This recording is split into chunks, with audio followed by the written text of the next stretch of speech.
We're then going to move on to where things get a little bit more controversial if they haven't already gotten a little weird for you. Stage 3 is the phallic stage, and this is between 3 years to 6 years. And remember from the intro, I told you that this is where gender is being recognized. So here we see a picture on the left of a father-daughter, and then on the right we see a picture of mother and son. All right, the most intricate of the 5 stages is this phallic stage, which is years 3 from 6. So the erogenous zone now shifts from the anus to the genitals. So we go from oral, anal, and then now to the genitals. Freud developed this theory from, I'm sorry, that's a typo, from the male perspective. And so this, which is the phallic means penis, and males have the potential, he said, to develop an Oedipal complex. And those of you guys who have studied mythology heard of Oedipus Rex, and the allusion there is he fell in love with his mother. So females then, the opposite of that is called the Electra complex. This is where things are going to get a little interesting. So the Oedipus complex is where males are sexually intrigued by their mothers and jealous of their father's intrusion. Keep in mind, folks, that we're talking about ages 3 to age 6. Sons start developing a very close relationship with their mother. They want mom more than dad. And there is this attachment to mom. And when they are attached to mom, they see that dad is trying to take mom away. And so developing this kind of jealousy. And then we hear of mama's boy or daddy's girl. It's the same thing. The Oedipus complex would be a mama's boy. So when we talk about, and when Freud says that they are sexually intrigued by their mother, it's just that there is a strong bond, a strong connection. So don't look into it too much. Freud's language is it leads us to believe that things are not normal, but he's trying to just showcase that there is a strong bond between a son that's 3 to 6 years of age and then the mom, and then feeling jealous by the dad. Okay, so then he says that castration anxiety may develop as the boy understands that his mother does not have a penis. So the boy is starting to understand that, hey, mom is different. So there are certain body parts that I have that mommy doesn't have. The child will repress his love for his mother and attempt to become like his father, thus developing a superego. So let me explain that. So again, with the Oedipal complex, little boy, let's say 4 years old, has an attachment to mom, is jealous of dad, and always seeks mom out. Then all of a sudden, he realizes that, hey, mom and I have very different body parts. I have something that's similar to dad. And instead of competing with dad, the 4-year-old boy will then turn his attention to dad and learn what it is to be a man, to have a penis. And so the same thing goes with the girls. So the Electra complex, daddy's girl will say, girls begin to become attracted to their fathers. They have an attachment to father, and then kind of fall into this penis envy period. We usually see this showcase where little girls are watching their dads shave and they're trying to emulate it, or kind of like pretending that they are shaving. But at the same time, when they realize, hey, this is not something that girls will do, they end up attaching themselves to their mothers and learning what it means to be a woman, be a girl. So that's really what the Oedipal complex and the Electra complex is in a very simplified way. Failure to resolve either of the complexes can lead to fixation in the state. So Freud says the phallic character shows recklessness, resoluteness, self-assuredness, and narcissism. He also says that unresolved incestuous complexes can lead to a lead to a difficult time in dealing with authority figures and a tendency to have trouble with loving relationships.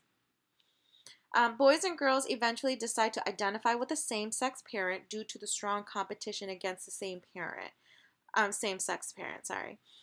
Boys and girls, that is going to be the same. Sorry about the typo.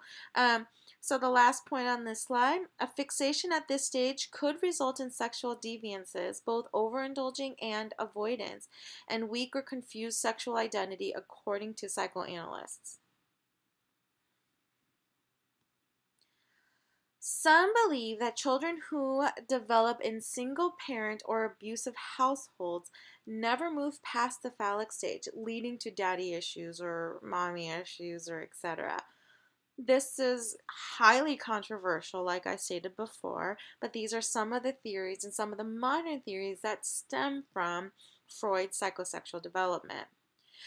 Freud also believed that fixation in this stage sometimes resulted in homosexuality due to the child's inability to identify properly with a rival parent. So gender identity problems.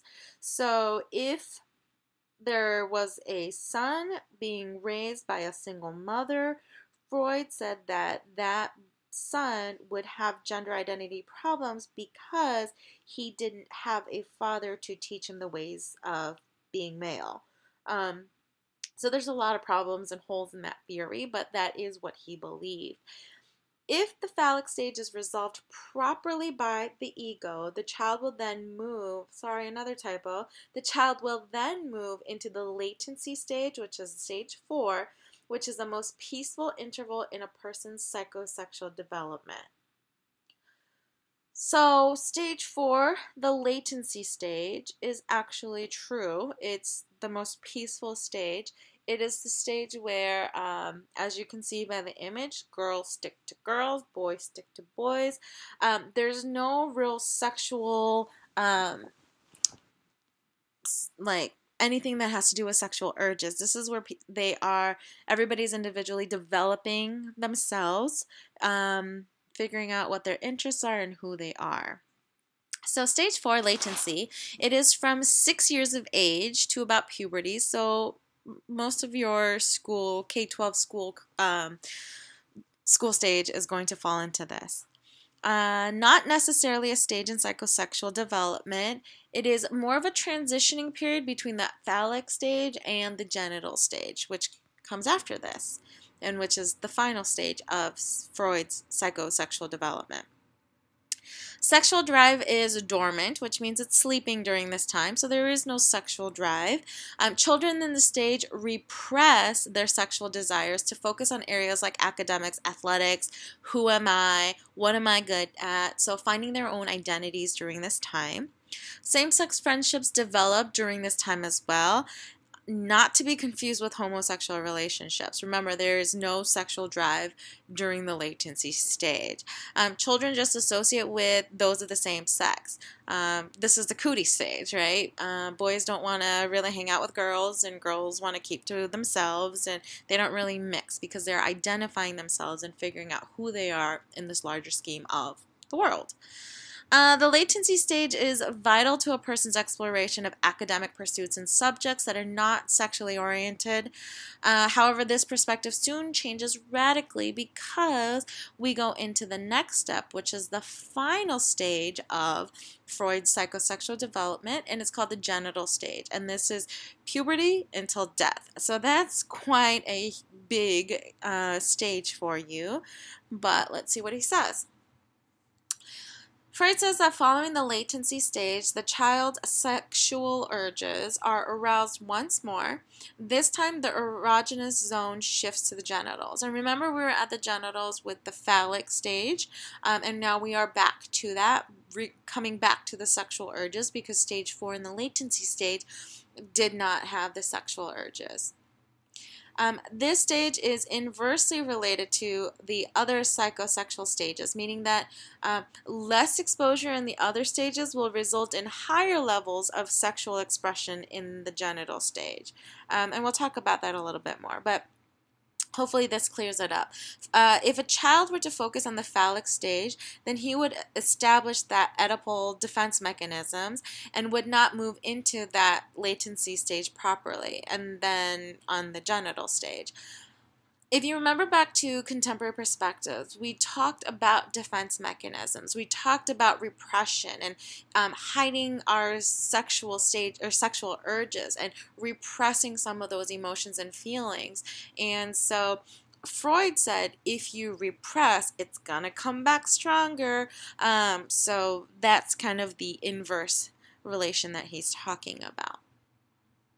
Improper transitioning into the genital stage may result in failure to form heterosexual relationships in the future. Heterosexual relationships.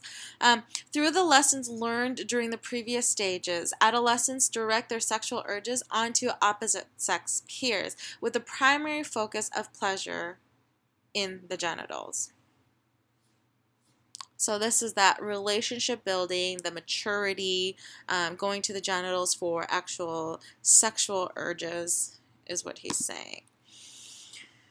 Okay, so Freud's psychosexual development. According to Freud, the proper movements through each of the 5 psychosexual stages should not result in any consequences. However, conflicts in specific psychosexual stages can impact the life of an individual drastically. So stage by stage, rather than looking at the whole scheme of a person. Furthermore, the shifting of the erogenous zones from stage to stage represents a child's maturation and development. So going from oral to anal to genital to nothing at all, and then back to the genital. It's maturing and developing through the years. Freud thought that these stages symbolized our desires and conflicts within our unconscious mind. Remember, the deep-seated impulses, the unconscious, not the conscious.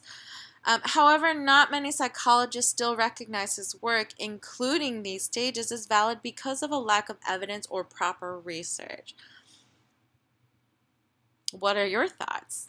There are lots of people who do agree with him and who do understand what he's saying, but there are more people who don't even see this as something that's valid. Sure, we have oral fixation. Sure, we know that our mouths exist and everything goes into our mouths when we're first born until about 1 to 2. And then sure, we go through potty training during certain years of our lives, but do they really have any correlation with our personality?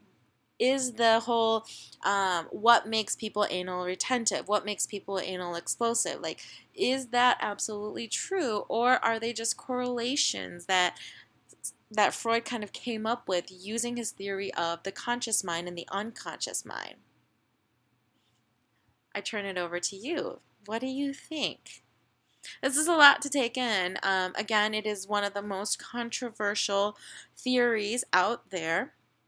You can all imagine why. I'm sure there was a lot of questions that you guys have had. So go ahead and take moments to process this. If you'd like to continue to work on your journal for Freud, you may do that. If you need to work with your groups to do your developmental projects, you may do that. Yeah, the rest of the time is yours. So we'll discuss this a little bit further tomorrow when I see you guys next. Thank you.